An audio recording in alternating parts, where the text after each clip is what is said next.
안녕하세요. 티키타카 심장TV 서울하트넷과 박희원 원장입니다. 흔히들 눈은 마음의 창이라고 하죠. 오늘은 우리의 소중한 두 눈과 관련해서 눈, 마음의 창인가 심장의 창인가 라는 주제로 이야기를 나눠보고자 서울안과 김보혁 원장님을 모셨습니다. 원장님 안녕하세요. 소개 말씀 부탁드릴게요. 네, 안녕하세요. 저는 홍제동에 있는 서울안과에서 일하고 있는 김보혁이라고 합니다. 아이 둘을 키우고 있는 아빠이고요. 서울안과에서 근무한 지는 벌써 10년이 넘었네요. 네, 세월이 참 빠릅니다. 반갑습니다. 반갑습니다. 서울안과는 홍제동에서 이미 눈을 잘 보는 병원으로 너무 유명해서 제가 더 설명할 필요가 있을까 하는 생각이 들 정도인데요. 꼼꼼하고 정확한 진료로 다양한 안과 질환들을 진단하고 치료해주고 계시다는 평을 저도 환자분들께 자주 전해 듣고 있습니다. 본격적인 눈과 심장에 대한 이야기에 앞서서 제가 개인적인 질문을 한번 드려볼까 하는데, 흔히 이제 눈은 마음의 창이라고 하죠. 사람의 눈빛을 보면 그 마음을 짐작할 수 있다는 말인데, 우리 원장님은 사모님하고 이제 연애하던 시절에 눈빛으로 그 마음을 한번 헤아려 보신 적이 있으실까요? 제가 아내와 연애를 꽤 오랜 기간 하고 결혼을 했는데, 연애 때도 그랬지만 지금도 아내의 눈빛으로 마음을 헤아리지는 못하는 것 같고요. 다만 처음에 아내를 만났을 때 아내의 눈 모양과 눈빛이 마음에 들어서 계속 따라다녔던 것 같습니다. 아내를 바라볼 때 어색하지만 따뜻하게 바라보는 연습을 아직도 하고 있는 중이고요. 아이들을 혼낼 때도 목소리는 엄하게 하지만 눈빛마저 차가워지지 않으려고 노력합니다. 누군가를 따뜻한 눈빛으로 바라볼 수 있다는 것은 내면의 성숙함도 같이 필요한 일인 것 같아요. 원장님 말씀대로 내면의 성숙함을 드러내는 마음의 창이기도 한 우리의 소중한 두 눈인데요. 오늘은 심장질환 그리고 전신질환을 보여주는 창으로서의 눈에 대해서 이야기를 나누어 보겠습니다.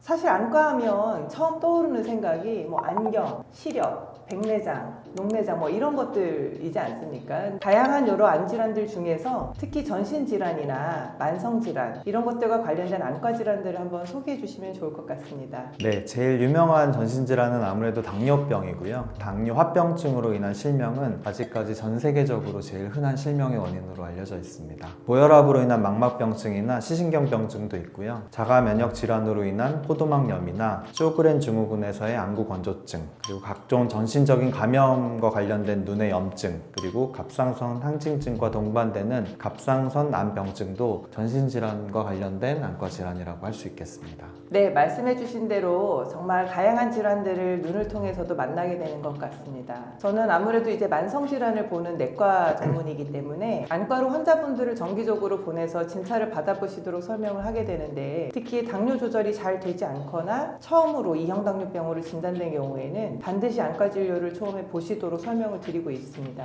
막연하게 당뇨병이 오래되거나 심하면 실명할 수도 있다더라 하고 환자분들이 알고는 계시지만, 막상 처음에 이제 진단을 하고 진료를 좀 보고 오세요 하면 눈 잘 보이는데 왜 가야 하죠? 이렇게 물어보시는 경우도 꽤 있거든요. 당뇨병 환자분들이 증상이 없어도 왜 안과를 봐야 하는지 좀 이해하기 쉽게 설명을 한번 해주시겠어요? 저는 환자들에게 항상 본인이 증상을 느낄 때가 병이 시작된 시점이 아니다 라고 진료실에서 강조하는 편인데요. 안과 질환 대다수가, 아니 거의 모든 병이 증상은 갑자기 시작되지만 병이 발병하고 진행하는 것은 훨씬 이전부터라고 설명하고 있습니다. 당뇨도 그런 병 중에 하나이고요. 대부분 당뇨 망막병증은 망막의 주변부에서 출혈이나 삼출반 등으로 시작하는데, 주변부 변화가 아무리 심해진다고 해도 망막의 중심부에 변화가 없다면 환자의 자각 증상이 없기 때문입니다. 증식성 망막병증이라고 해서 망막병증이 아주 심해져서 증식된 신생혈관에서 출혈이 생기면 유리체 출혈로 시력 저하가 갑자기 오게 되는데, 그제서야 잘 안 보인다고 느끼고 안과를 찾게 되면 진단과 치료가 아주 늦어지게 되는 것이죠. 간단히 말해서 심각한 상태에 이르기 전까지는 환자의 자각 증상이 거의 없다고 보시면 되기 때문에 당뇨 환자들은 주기적으로 망막 검사를 통해 당뇨합병증이 생기는지를 체크하셔야겠습니다. 그렇군요. 역시 만성질환들은 관심을 두고 꾸준하게 관리하고 챙겨봐야 할 부분들이 정말 많은 것 같습니다. 그럼 원장님, 처음 진단을 받은 당뇨병성 망막병증이라고 해도 진단 당시의 망막 상태에 따라서 치료가 조금 다른 것으로 알고 있는데, 안과에 가면 주로 어떤 치료들을 받게 되나요? 당뇨 망막병증은 아까 주변부에서 시작된다고 말씀드렸는데, 보통 혈액순환에 문제가 생기면 보이는 점상 출혈들을 초기 변화라고 봐요. 이 초기에는 당뇨 조절이 중요하고 중요하고 보통 당화 혈색소를 7 이하로 유지해야 한다고 합니다. 망막 혈액순환제를 복용하는 것도 이 단계에서는 도움이 됩니다. 당뇨 합병증이 심해지면 혈액이 부족해진 망막에서 신생혈관이라는 것이 만들어지게 되는데, 이 혈관들은 보통의 정상 혈관들하고 달라서 혈관벽이 약해서 잘 터지는 혈관들이거든요. 신생혈관이 보이는 당뇨 망막병증을 저희가 증식성 망막병증이라고 부르고, 이럴 때는 망막 주변부에 전체적으로 레이저 치료를 하게 되어 신생혈관을 자라지 못하게 합니다. 당뇨 환자의 경과 중에 주변부 말고 중심부 황반 쪽에 부종이 생기는 경우를 당뇨 황반 부종이라고 하고, 이건 보통 눈에 직접 주사를 놓는 치료를 시행하게 됩니다. 중심부 망막이 부으면 시력 저하가 굉장히 심해지기 때문에 굉장히 빠른 치료가 필요하다고 할 수 있겠습니다. 아까 말씀드렸던 주변부 신생혈관에 대한 적절한 치료가 이루어지지 않으면 혈관이 터져서 눈에 출혈이 생기기도 하고, 각종 염증 물질들로 인해 망막 표면에 막이 자라면서 망막을 견인하거나 심한 경우 망막 박리가 생기는 경우도 있습니다. 이런 경우에는 눈 안으로 기구가 들어가서 출혈이나 막을 제거하고 망막을 다시 붙이는 유리체 절제술이라는 수술이 필요한 경우도 있습니다. 보통 이렇게까지 진행을 하는 경우에 수술이 아주 잘 되더라도 이전 망막의 상태로 회복이 불가능하기 때문에 시력이 이전처럼 회복되지가 않습니다. 증상이 없을 때도 망막을 잘 관리해야 되는 이유가 되겠죠. 이제는 본격적으로 눈이 마음의 창, 조금 더 구체적으로 이야기했을 때 심장의 창이 될 수 있는지에 대한 이야기를 나눠보겠습니다. 저는 심장내과 의사이기 때문에 주로 이제 마음이 안 좋다고 할 때 흔히 이야기하는 가슴 부위, 즉 심장의 질환들을 보는데, 당뇨병 외에도 심장과 연관된 질환 중에 대표적인 질환이 고혈압입니다. 저에게 고혈압으로 처음 진단을 받거나 치료를 받고 계신 분들도 안과 검사를 한 번씩은 받아보실 것을 제가 권하고 있는데, 혹시 안과 질환을 보시면서 이 환자분은 심장내과 진료를 한번 받아보시면 좋겠다, 어떤 그런 경우들이 혹시 있으실까요? 눈은 밖으로 노출되어 있는 기관이잖아요. 혈관을 직접 볼 수 있는 유일한 장기가 되겠습니다. 전공의 때 처음 망막을 보게 된 순간이 잊혀지지가 않는데요. 그동안 MRA나 CT다 해서 그림자로만 보던 그런 혈관들을 직접 보게 되었는데, 제가 지금 보고 있는 저 붉은색 관에 진짜 혈액이 흐르고 있구나 라고 생각하며 너무 신기했던 기억이 있습니다. 환자들한테 망막 혈관들을 보여줄 때 저는 이게 눈의 혈관만 보여주는 사진이 아니라고 설명을 합니다. 환자들에게는 이 혈관이 뇌의 혈관이고 심장의 혈관이다 라고 설명을 해요. 그냥 전신 혈관을 보여주는 하나의 샘플이라고 생각합니다. 동맥 경화가 심하거나 이미 출혈이 보이는 경우, 또는 정맥이 막혔거나 출혈이 생긴 경우에 혈압과 관련해서 심장내과 진료를 권하게 되고요. 좀 드물지만 동맥 폐쇄나 화열 시신경병증 또는 안허열 증후군 같은 경우에 심장의 펌프 기능을 꼭 확인해 봐야 되고, 목 동맥 폐쇄증 같은 병을 확인해 봐야 되기 때문에 심장내과로 의뢰를 드리고 있습니다. 네, 저도 한 번씩 안과에서 의뢰를 해주셔서 말씀하신 환자분들을 이제 확인해 드리고는 합니다. 망막은 혈관을 직접 볼 수 있는 부위인 만큼 우리가 눈을 통해 얻을 수 있는 정보가 정말 많은 것 같습니다. 전에는 저도 사실 안과 검진의 중요성에 대해서 그렇게까지 열심히 챙겨보지 못했었는데, 진료를 보면 볼수록 생각보다 다양한 만성질환들에서 안과 문제가 동반이 되거나 망막 혈관이 힌트를 주는 부분들이 많더라고요. 앞서 말씀하신 당뇨 환자분들만큼 안과 진찰이 정기적으로 필요한 환자군이 바로 고혈압이 있는 환자분들인 것 같습니다.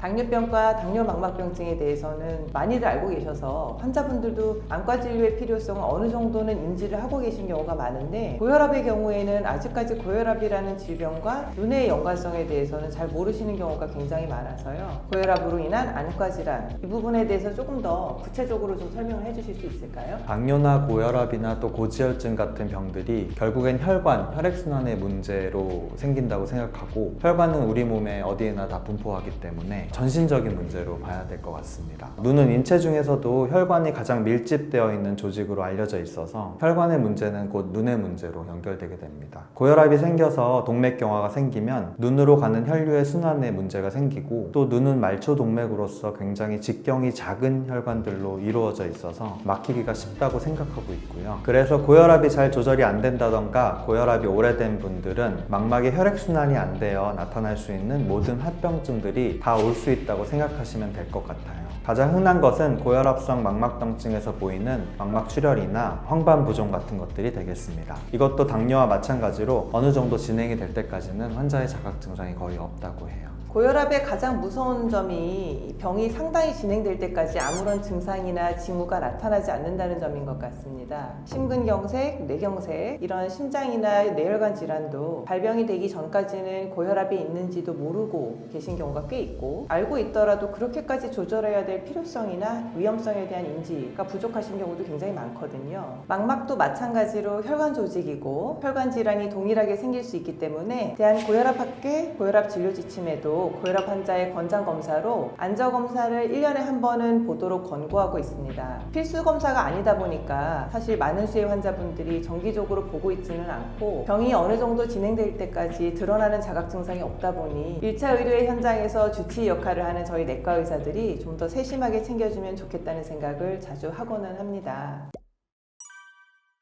안과 의사로서는 내과 원장님들께 이런 경우에는 한 번쯤 안과 진찰을 좀 권고해 주셨으면 하는 경우가 있으실까요? 물론 시력 저하나 증상이 생기는 경우에는 바로 보내주시겠지만, 환자의 증상이 없더라도 당뇨나 고혈압, 고지혈증 등 혈액순환에 문제가 생길 수 있는 질환이 처음 진단되는 경우나 경과 중 잘 조절이 안 되는 경우, 그 외에 말초 혈액순환 장애가 보이는 사인이 있을 경우에 꼭 의뢰를 해주셨으면 좋겠고, 이미 심장혈관이나 뇌혈관 쪽에 문제가 있는 경우도 망막 혈관에 대한 검사가 필요하다고 생각됩니다. 결핵약 같은 시신경 독성이 있을 수 있는 약물을 복용하거나 스테로이드처럼 안압을 올리거나 백내장의 진행을 빠르게 할 수 있는 약물을 고용량이나 장기적으로 투여하는 경우에도 꼭 안과 진료를 권해주셨으면 좋겠습니다. 말씀을 들어보니 오늘의 질문처럼 눈이 마음을 보는 창이듯 눈이 심장을 보는 창일 수도 있겠다는 생각이 듭니다. 좀 환기를 시키는 측면에서 눈과 마음의 창 말고 좀 다른 창을 한번 열어볼까요?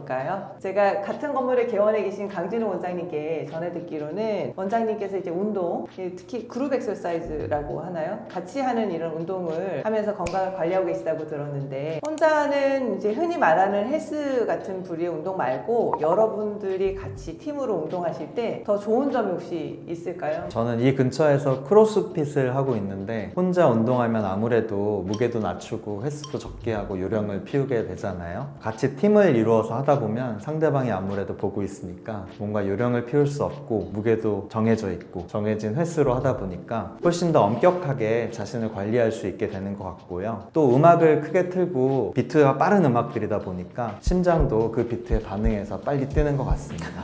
아무래도 운동을 하게 되면 혈액순환이 빨라지게 돼서 눈에도 건강한 혈액들이 마구마구 공급되기 때문에 눈도 밝아지지 않을까요? 역시 이야기를 들어보니 이렇게 이제 활력이 넘치는 서울안과 김보혜 원장님을 티키타카 심장TV에 춘3월 봄의 첫 패널로 모시게 된 것이 우연이 아니었던 것 같습니다. 자, 이제 겨울이 끝나고 봄이 시작되었습니다. 봄은 청춘 남녀들은 물론 중년의 남녀들에게 눈물나게 아름다운 풍경이 시작되는 계절인 것 같습니다. 눈물이 아름다운 시절 때문에도 나지만 사실 알레르기라는 달갑지 않은 질환으로도 많이 나게 되는 것 같은데요. 반대로 꽃가루, 미세먼지 혹은 봄바람 때문에 안구건조증을 호소하는 분들도 많아지는 계절인 것 같습니다. 봄은 눈물 나기 힘든 알러지성 결막염과 눈물조차 마르게 하는 힘든 안구건조증의 계절인데요. 봄철에 특히 발생하게 되는 이 눈물과 관련된 안과 질환에 대해서 이야기해 주시면 감사할 것 같아요. 사실 저는 망막을 전공했지만 개원을 한 이후에는 안구건조증에 대한 고민을 제일 많이 했던 것 같아요. 안과에 오는 거의 대부분의 환자들이 건조증으로 고생을 하고, 하지만 이것에 대한 중요성을 인식하고 제대로 치료하는 사람들이 없다는 것에 대해서 많이 놀라기도 했는데요. 봄에는 주로 꽃가루 알러지가 심해지는 계절이고, 알러지성 결막염이 심해지면 일종의 염증이기 때문에 건조증이 심해지고 이로 인한 불편감들이 많이 생기게 되거든요. 건조한 계절에 산불이 많이 나듯이 건조한 눈에는 알러지성 염증이 훨씬 강하게 생기는 것 같습니다. 눈물이 나서 오시는 분들 중에 건조증이라고 진단을 드리면, 아니 나는 눈물이 이렇게 나는데 건조증이냐 하고 갸웃거리시는 분들이 많은데, 건강한 눈물이 없기 때문에 나는 눈물이라고 이해를 해주시면 좋겠습니다. 건강한 눈물이 부족하다. 그러면 건강한 눈물을 다시 샘솟게 하려면 어떻게 해야 하죠? 건강한 눈물은 보통 우리 눈물샘에서 만들어지게 되는데요. 나이가 들어서 생기는 건조증은 대부분 건강한 눈물의 양과 질이 떨어지는 것에서 발생하게 됩니다. 40대 이후에 내가 만들어내는 눈물의 양도 떨어지고 만들어지는 눈물의 질도 예전만큼은 아닌 것이죠. 그래서 유일한 방법은 건강한 눈물을 밖에서 자꾸 저만해주는 방법이 중요한 치료가 되고요. 또 내 눈의 표면을 지키고 있는 눈물이 빨리 증발하지 고발하지 않게끔 눈꺼풀의 마이봄샘을 IPL로 치료하거나 눈꺼풀 위생에 대해서 평소 신경을 쓰는 것이 또 하나의 중요한 치료가 되겠습니다. 건강한 눈물을 넣자, 그리고 눈물을 지키자, 이 두 가지가 되는 것이죠. 저도 사실 한동안 안구건조증 때문에 IPL 치료를 받으러 다닌 적이 있었는데요. 확실히 치료를 받으니까 그냥 인공 눈물만 계속 넣을 때보다 훨씬 부드럽기는 하더라고요. 그리고 지금 다시 돌이켜 생각해보면 그때 제가 치료를 처음 받기 시작했을 때가 딱 40이 됐을 때였던 것 같아서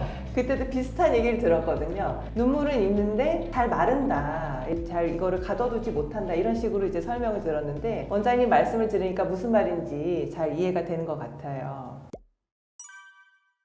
이렇게 이야기를 나누다 보니 흔히들 마음의 창이라고 부르는 우리의 두 눈이 마음은 물론 심장에 대한 힌트를 생각보다 많이 주고 있다는 것을 깨닫게 됩니다. 눈이라는 창을 통해 다양한 질환들을 발견할 수 있다는 점은 정말 놀라운 것 같아요. 눈과 마음, 심장과 눈, 그 창문으로서의 눈에 대한 이야기와 창문에 떨어지는 빗물과 같은 눈물에 관련된 질환 이야기까지 쉽고 자세하게 이야기해 주셔서 너무 감사드립니다. 이제 마무리를 좀 지어야 할 것 같은데 원장님께서 이제 홍제동에서 꽤 오랜 시간 안과개원의로서 활동을 하고 계시는데요. 저희 티키타카 심장TV 시청자분들께 홍제동에서 자주 가시거나 혹은 추천해 주실 만한 맛집이나 즐겨 찾는 곳이 있으시면 소개를 한번 좀 해주시면 좋을 것 같아요. 친구들이 놀러 오면 가끔 가는 곳인데 문화촌 스시집을 좋아하고요. 그 옆에 홍제 우동이라는 곳도 맛있습니다. 이 근처에 소소식탁이라는 곳에서 연어덮밥 먹는 것도 좋아하고요. 저희 아내와 아이들은 무교동 낙지집에서 해물파전과 돈가스 주문을 가끔 저에게 시켜서 제가 포장해 가기도 합니다.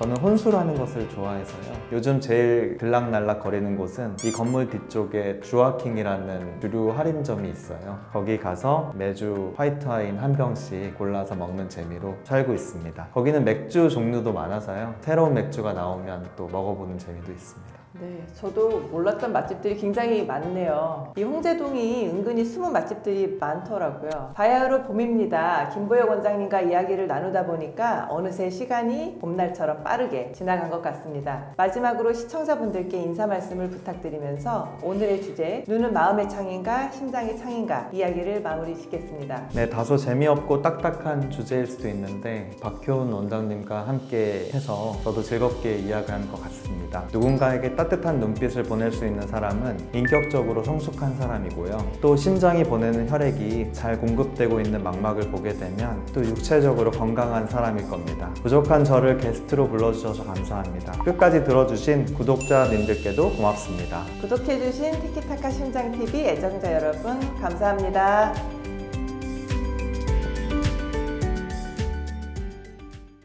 네, 오늘은 초밥집, 문화촌 초밥집으로 왔습니다.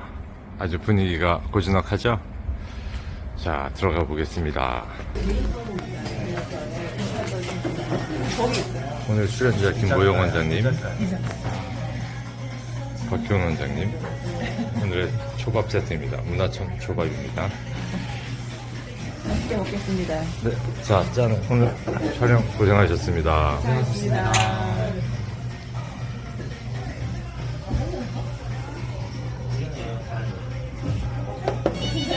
자, 맛있게 먹겠습니다.